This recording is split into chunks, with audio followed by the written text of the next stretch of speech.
ನಮಾಮಿ ಶಂಕರ ಸದಾಶಿವ ಸಮಾರಂಭಂ ಶಂಕರಾಚಾರ್ಯ ಮಧ್ಯಮಾಂ ಅಸ್ಮದಾಚಾರ್ಯ ಪರ್ಯಂತಂ ವಂದೇ ಗುರು ಪರಂಪರಾ. ಶ್ರುತಿ ಸ್ಮೃತಿ ಪುರಾಣಾನಾಂ ಆಲಯಂ ಕರುಣಾಲಯಂ ನಮಾಮಿ ಭಗವತ್ಪಾದಂ ಶಂಕರಂ ಲೋಕಶಂಕರಂ. ನಾಡಿನ ಸಮಸ್ತ ವೀಕ್ಷಕ ಬಂಧುಗಳ ಪಾದಾರವಿಂದಗಳಿಗೆ ನನ್ನ ಶಿರಸಾಷ್ಟಾಂಗ ನಮಸ್ಕಾರಗಳು. ನಾಳೆಯ ಸಿದ್ಧತೆಗಳು, ನಾಳೆಯ ಆ ಒಂದು ಸಂಭ್ರಮ, ಯುಗಾದಿಗೆ ಹೇಗೆ ಆರಂಭ ಮಾಡ್ಕೋಬೇಕು. ಯಾಕಂದ್ರೆ ಯುಗಾದಿ ಅಂತ ಹೇಳಿದ ತಕ್ಷಣ ಅತಿ ಮುಖ್ಯವಾಗಿ ಯುಗಾದಿ ಪಚ್ಚಡಿ ಅಂತ ಒಂದು ಮಾಡ್ಕೋತಾರೆ. ಉಪ್ಪು, ಹುಳಿ, ಖಾರ, ಒಗುರು, ಸಿಹಿ ಇವೆಲ್ಲವನ್ನ ಸೇರಿ ವಿಶೇಷವಾಗಿ ಮಾವು, ಬೆಲ್ಲ, ಬೇವಿನ ಹೂವು, ಹುಣಸೆ, ಖಾರ, ಹುಳಿ ಆಯ್ತು, ಒಗುರಾಯ್ತು, ಅದ್ರ ಜೊತೆಲಿ ಉಪ್ಪು ಕೂಡ ಹಾಕಿದ್ದೇವೆ.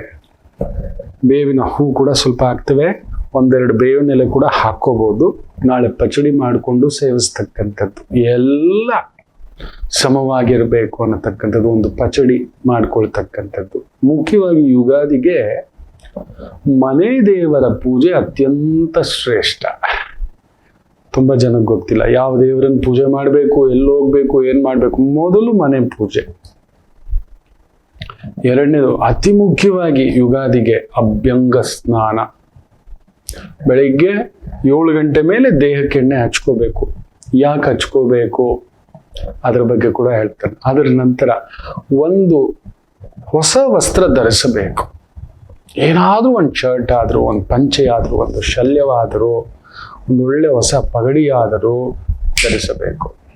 ಯುಗಾದಿಯ ಸಂಕಲ್ಪ ಅದು. ಯುಗಾದಿ ಹಬ್ಬದ ಪ್ರಭಾವ ಹೊಸದಾಗಿರ್ಬೇಕು. ಹೊಸ ಬಟ್ಟೆ ಹಾಕಿದಾಗ ನಾವು ಹೇಗೆ ಹೊಸ ವರ್ಷದ ದಿನ ನೋಡಿ, ನಮ್ಮ ಹೊಸ ವರ್ಷ ಹೇಗೆಲ್ಲ ಇದೆ, ನ್ಯೂ ಇಯರ್ ಪಾರ್ಟಿ ಅಂತೆಲ್ಲ ಹೇಳ್ತೀರಲ್ವಾ. New year party, new year celebration, happy new year. ಎಲ್ಲೋ ಒಂದು ಕ್ಯಾಂಡಲ್ ಹಚ್ಕೊಂಡು, ಒಂದು ಕೇಕ್ ಹಚ್ಚಿ, ಮುಖಕ್ಕೆಲ್ಲ ಮೆತ್ತಿಸ್ಕೊಂಡು ಮಧ್ಯರಾತ್ರಿಲಿ ತೂರಾಡ್ತಾ, ಇದು ನೋಡಿ ನಮ್ಮ ಯುಗಾದಿಯ ಸಂಭ್ರಮ. ನೋಡಿ, ಎಲ್ಲ ಮನೆಯವರೆಲ್ಲ ಸೇರಿ ಮನೆಯೆಲ್ಲ ಸ್ವಚ್ಛ ಆರಂಭ ಇವತ್ತೇ ಮಾಡ್ಕೋಬಹುದು. ಅಮಾವಾಸ್ಯೆಯ ಪ್ರಭಾವ ಇವತ್ತೇ ಇರೋದ್ರಿಂದ ಇವತ್ತೇ ಆರಂಭ ಮಾಡ್ಕೋಬಹುದು. ಎಲ್ಲ ಶುಚಿಯಾಗಿ ಏನೇನಿದೆಯೋ ಎಲ್ಲ ತೆಗೆದು ಆ ಹೊಸತನಕ್ಕೆ ನಿಮಗೆ ಬೇಕಾಗಿರೋ ನಿಮ್ಮ ಶಕ್ತಿಯಾನುಸಾರ. ಸೊ ಇವತ್ತು ಹೋಗಿ ಬಟ್ಟೆ ತಗೊಬನ್ನಿ, ಅಭ್ಯಂಗ ಸ್ನಾನಕ್ಕೆ ಎಣ್ಣೆ ತಗೊಬನ್ನಿ, ಹಚ್ಕೋಬೇಕು ಮಕ್ಕಳೇ. ತಾಯಿ ಜಗನ್ಮಾತೆ ಲಕ್ಷ್ಮೀದೇವಿ ವರ್ಷದಲ್ಲಿ 2 ದಿನ ಎಣ್ಣೆಯಲ್ಲಿ ಸೇರಿರುತ್ತಾಳೆ. ವರ್ಷದಲ್ಲಿ 2 ದಿನ ಆ ತಾಯಿ ಜಗನ್ಮಾತೆ 2 ದಿನ ಸೇರಿರುತ್ತಾಳೆ. ಅದರಲ್ಲಿ ಅತಿ ಮುಖ್ಯವಾಗಿ ಯುಗಾದಿಯ ದಿನ ಮಹಾಲಕ್ಷ್ಮಿಯೇ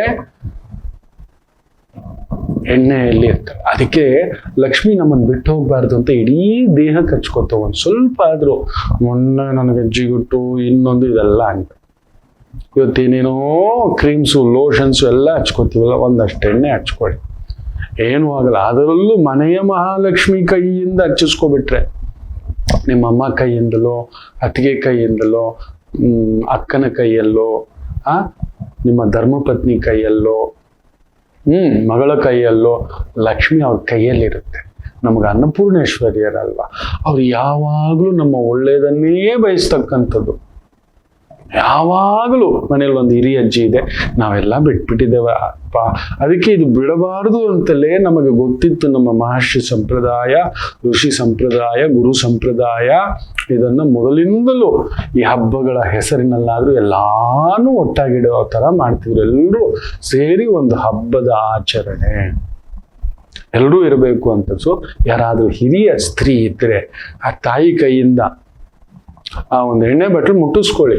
ನಮ್ಮ ಮನೇಲಿ ಯಾರೂ ಇಲ್ಲ ಗುರುಗಳು, ಅಕ್ಕಪಕ್ಕದಲ್ಲಿ ಇಲ್ವಾ, ಇದಾರಲ್ವಾ ಅಮ್ಮಂದು. ಜಗತ್ತೆಲ್ಲ ಮಾತೃಮಯವೇ. ಜಗತ್ತಿನಲ್ಲಿ ಮಾತೃ ಇಲ್ಲ ಅಂದ್ರೆ ನಾವಿಲ್ಲ ಮಕ್ಕಳೇ. ಇರ್ಲಿ ಅಂಥದ್ದೊಂದು ಆಶೀರ್ವಾದ ತಗೊಂಡು ದೇಹಕ್ಕೆ ಒಂದು ಉಗುರು ಬೆಚ್ಚಗೆ ಮಾಡಿಕೊಂಡು ಎಣ್ಣೆ ಹಚ್ಕೊಂಡು ನಾಳೆ ಸ್ನಾನ ಮಾಡ್ತಕ್ಕಂಥದ್ದು ಮಾಡಿ. ಹೊಸ ಬಟ್ಟೆ ಧರಿಸಲೇಬೇಕು. ಹೇಗಾದ್ರೂ ಸರಿ ಒಂದು ಪುಟ್ಟ ಶಲ್ಯ ಆದ್ರೂ ತಗೊಳ್ಳಿ. ನನ್ನ ಮಾತು ಕೇಳಿ, ಒಂದು ಶುದ್ಧ ಕಾಟನ್ ಪಂಚೆ ಒಂದು 300-400 ರೂಪಾಯಿಗೆ ಸಿಗುತ್ತೆ. ಒಂದು 300-400 ರೂಪಾಯಿಗೆ ಶರ್ಟ್ ಸಿಗುತ್ತೆ. ಒಂದು ಕಾಟನ್ ಸ್ಯಾರಿ ಸಿಗುತ್ತೆ. ಕೆಲವ್ರು ಕಷ್ಟ ಗುರುಗಳ ಸ್ಯಾರಿ, ಸರಿ ಕಾಟನ್ ಚೂಡಿದಾರ್ ಸಿಗುತ್ತೆ. ಅಮ್ಮಂದಿರ ಹಾಕೊಳ್ಳಿ, ನನ್ನ ಮಾತು ಕೇಳಿ. ಶುದ್ಧವಾಗಿ ಅರಿಶಿನ ಕುಂಕುಮ ತುರುಬು ಕಟ್ಟಿ ಹೂ ಇಡಿ. ಆಗುತ್ತಾ ಕೈಯಲ್ಲಿ ಮೆಹಂದಿ ಹಾಕೊಳ್ಳಿ, ಕಾಲಲ್ಲಿ ಕಾಲ್ಗೆಜ್ಜೆ ಹಾಕೊಳ್ಳಿ. ಅಮ್ಮನವರು ಲಕ್ಷ್ಮಿ ಬರ್ತಿದ್ದ ಹಾಗೆ ಎಲ್ಲರೂ ಎಣ್ಣೆ ಹಚ್ಚಿ ಸ್ನಾನ ಮಾಡಬೇಕು. ಹೊಸ ಬಟ್ಟೆ ಕಂಪಲ್ಸರಿ ಧರಿಸಬೇಕು. ಎಲ್ರಿಗೂ ದೇವರು ಒಂದು ವ್ಯವಸ್ಥೆ ಏನೇನಕ್ಕೂ ಖರ್ಚು ಮಾಡ್ತೀವಿ, ಯಾವ್ಯಾವುದಕ್ಕೂ ಖರ್ಚು ಮಾಡ್ತೀವಿ. ಅಂದ್ರೆ ಅತಿ ಮುಖ್ಯವಾಗಿ ಇನ್ನೊಂದಿದೆ, 3ನೇದು ಯುಗಾದಿಗೆ ಅತಿ ವಿಶೇಷವಾಗಿ ಪಂಚ ಅಂಗ ಶ್ರವಣಂ. ವಾರ ತಿಥಿ ನಕ್ಷತ್ರ ಯೋಗ ಕರಣ ಇವುಗಳ ಬೇಸ್ ಮೇಲೆ ನಾಳೆ ಹೇಗಿದೆ, ನಾಳೆ ಮೀನ ಲಗ್ನ ಮೋಕ್ಷ ಲಗ್ನದಲ್ಲಿ ಯುಗಾದಿ ಆರಂಭ.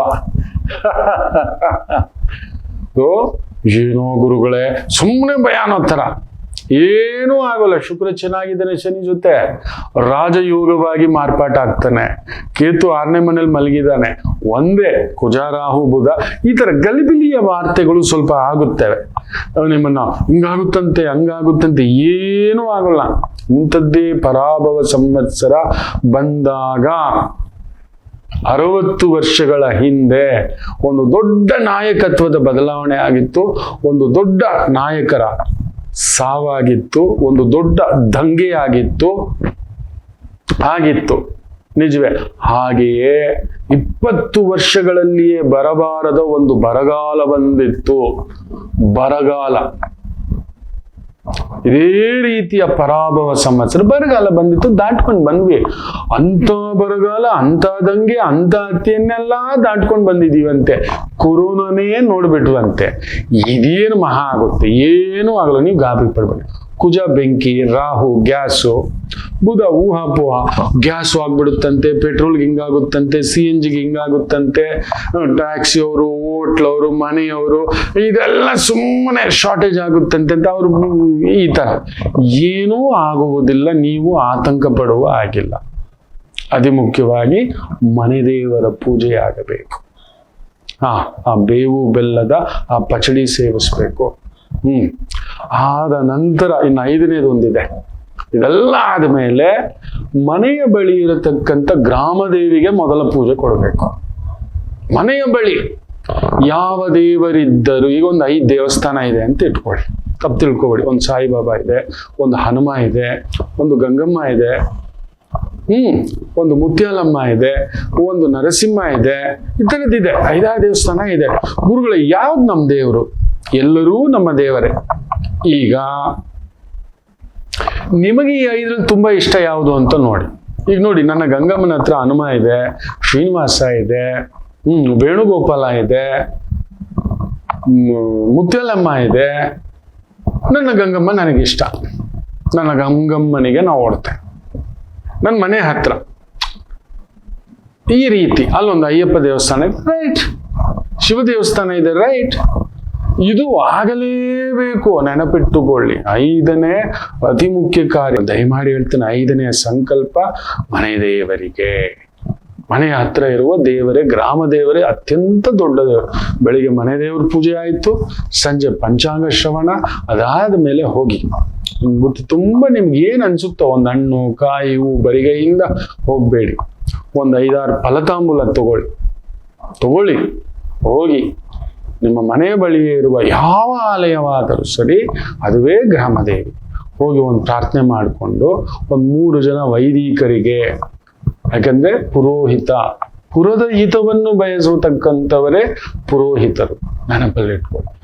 ಅವರ ಆಶೀರ್ವಾದ ತಗೊಳ್ಳಿ. ಅವ್ರಿಗೊಂದು ಫಲತಾಂಬೂಲ ಆಯ್ತು ಅಂದ್ರೆ ಒಂದು 16 ರೂಪಾಯಿ ದಕ್ಷಿಣೆ, ನಿಮ್ಮ ಶಕ್ತಿ ಅದಕ್ಕೆ ಮೇಲೆ ಎಷ್ಟಾದ್ರು ಅವ್ರ ಹತ್ರ ಆಶೀರ್ವಾದ ತಗೊಳ್ಳಿ. ಆಮೇಲೆ ಇನ್ನೊಂದು 3 ಫಲತಾಂಬೂಲ. ಯಾರಾದ್ರೂ ಮುತ್ತೈದೆ ಸ್ತ್ರೀ, ಅಮ್ಮನಿಗೆ ಮೀರಿದ ಶಕ್ತಿ ಇಲ್ಲ, ಜಗತ್ ಶಕ್ತಿ ಇಲ್ಲ, ಅದು ಮಾಂಗಲ್ಯದಲ್ಲಿರುತ್ತೆ ಅಂತ ಮುತ್ತೈದೆ ಸ್ತ್ರೀಯರು. ಸ್ತ್ರೀ ಇಲ್ಲದೆ ಸೃಷ್ಟಿಯೇ ಇಲ್ಲ. ಸ್ತ್ರೀಯೇ ಸರ್ವಾತ್ಮಿಕ, ಸ್ತ್ರೀಯೇ ಸತ್ಯಾತ್ಮಿಕ, ಸ್ತ್ರೀಯೇ ವಿದ್ಯಾತ್ಮಿಕ. ಅಮ್ಮ ಅಪ್ಪ ಅದು ಅವರು ನಮಸ್ಕಾರ ಮಾಡೋಣ ಅಂತ ತಾಯಂದ್ರು ಬಂದಿರ್ತಾರೆ. ಅವ್ರಿಗೊಂದು ಕೊಟ್ಟು ಈಗ ನಮಸ್ಕಾರಕ್ಕೆ ಮಾತು ತಗೊಳ್ಳಿ. ಇಲ್ಲಿಂದ ನೆನಪಿಟ್ಟುಕೊಳ್ಳಿ ಮಕ್ಕಳೇ, ನಾವು ಮಾಡುವ ಪುಣ್ಯ ಧರ್ಮ ನಮಗೇ ಗೊತ್ತಿಲ್ಲದೆ ನಮ್ಮನ್ನ ಯಾವುದೋ ರೂಪದಲ್ಲಿ ಸಹಾಯ ಮಾಡುತ್ತೆ. ಆಮೇಲೆ ಹೋಳಿಗೆ ಮಾಡಿರ್ತೇವೆ. 6ನೇ ಒಂದಿದು ಹೋಳಿಗೆ ಮಾಡಬೇಕು, ಒಬ್ಬಟ್ಟು ಮಾಡಬೇಕು. ಬೇಳೆ ಹೋಳಿಗೆ, ತೊಗರಿ ಬೇಳೆ ಹಾಕಿ ಬೆಲ್ಲ ಹಾಕಿ ಅದ್ಭುತವಾಗಿ ಪಾಕ ತೆಗೆದು ಒಬ್ಬಟ್ಟು ಮಾಡಿರ್ತಾರೆ. ಹೊಟ್ಟೆಯಲ್ಲಿರೋದೆಲ್ಲ ಆ ಕಿಟ್ಟವೆಲ್ಲ ಕಿತ್ಕೊಂಡು ಬಂದ್ಬಿಡ್ಬೇಕು. ಚಳಿಗಾಲ ತಿಂದಿದ್ವಿ ಚೆನ್ನಾಗಿ, ಎಣ್ಣೆ ಬಜ್ಜಿ ಬೋಂಡ ಪಕೋಡ ಹಾಕೊಂಡು ಎಲ್ಲ ಬ್ಲಾಕ್ ಆಗಿತ್ತು, ಎಲ್ಲ ಕಿತ್ಕೊಂಡು ಡಾಮ್ ಡುಮೈಲ್ ತುಂಬ್ಕೊಂಡಿರೋ ಗ್ಯಾಸ್ ಎಲ್ಲ ಕಿತ್ಕೊಂಡು ಬಂದ್ಬಿಡುತ್ತೆ. ತಪ್ಪು ತಿಳ್ಕೊಬೇಡಿ, ಇರೋ ಸತ್ಯ ಅದೇ. ಹೋಳಿಗೆ ತಿನ್ಬೇಕು. 9 ಹೋಳಿಗೆ ತಗೊಳ್ಳಿ, ಖುಜುರಾಹು ಸಂಧಿ. ನನ್ನ ಮಾತು ಕೇಳಿ. ಯಾರೂ ಸುತ್ತಮುತ್ತ ಇದ್ದಾರೆ, ಒಂದು ಹಣ್ಣು ಕಾಯಿ ಜೊತೆ. ಯಾರು ಬಡವರಪ್ಪ, ಅವನ ಮನೇಲಿ ಹಬ್ಬ ಇಲ್ಲವಪ್ಪ, ದೀಪ ಹಚ್ಚೋಕ್ಕೂ ಶಕ್ತಿ ಇಲ್ಲಪ್ಪ. ನಿಮ್ಮ ಶಕ್ತಿ ಆಯ್ತು ಅಂತವನ್ನ ನೋಡಿ 1-2 ಹೋಳಿಗೆ, 3 ಹೋಳಿಗೆ ಹಣ್ಣು ಕಾಯಿ ಇಟ್ಟು 3 ಒಂದು 9 ಜನಕ್ಕೋ ನಿಮ್ಮ ಶಕ್ತಿ ಈ 7ನೇ ಪ್ರಗಲ್ಪ ಮಾಡಿ ಪರಾಭವ ಸಂವತ್ಸರ ನಿಮ್ಮನ್ನೇನ್ ಮಾಡ್ಬಿಡುತ್ತೆ ನಾನು ನೋಡ್ತೇನೆ. ಈ ಸಂಕಲ್ಪಗಳನ್ನ ಲಿಸ್ಟ್ ಹಾಕೋ, ಇದನ್ನ ಮಾಡ್ಕೊಳ್ಳಿ. ನಾಳೆ ಆಯ್ತಾ? ಈ ಪರಾಭವ ಸಂವತ್ಸರಕ್ಕೆ ನಾಳೆ ಸಂಜೆ ಒಂದು 6:20 ಇಲ್ಲ 6:15 ಈ ಒಂದು ಯುಗಾದಿ ಫಲ ಸಂವತ್ಸರ ನಾನಿರ್ತೇನೆ ನಿಮ್ಮ ಜೊತೆ ಮಾತಾಡ್ತೇನೆ. ಏನು ಯೋಚನೆ ಮಾಡಬೇಡಿ. ಹಾಗೆ ರಾಶಿಯಾಂತರ್ಗತವಾಗಿ, ಲಗ್ನಾಂತರ್ಗತವಾಗಿ ಸಂಖ್ಯೆಗಳು, ಕೆಲವರಿಗೆ ರಾಶಿ ನಕ್ಷತ್ರ ಹುಟ್ಟಿದ್ದು ಗೊತ್ತಿಲ್ಲ, ಯಾವುದೋ ಒಂದು ಸಂಖ್ಯೆಯ ಮಾಯೆಯಲ್ಲಿ ಹುಟ್ಟಿದ್ದೀರಿ, ಅದನ್ನ ಕಂಪ್ಲೀಟ್ ಮಾಡಬೇಕು. ಸಂಖ್ಯೆ 9ರಲ್ಲಿ ಹುಟ್ಟಿದವರು ಹೇಗಿದೆ ಅನ್ನತಕ್ಕಂಥದ್ದೆಲ್ಲ. ಸೊ ಅದನ್ನು ಕೂಡ ಇವತ್ತಿಗೆ ಕಂಪ್ಲೀಟ್ ಮಾಡ್ಕೊಳ್ಳೋಣ ಅಂತ ಹೇಳ್ತಾ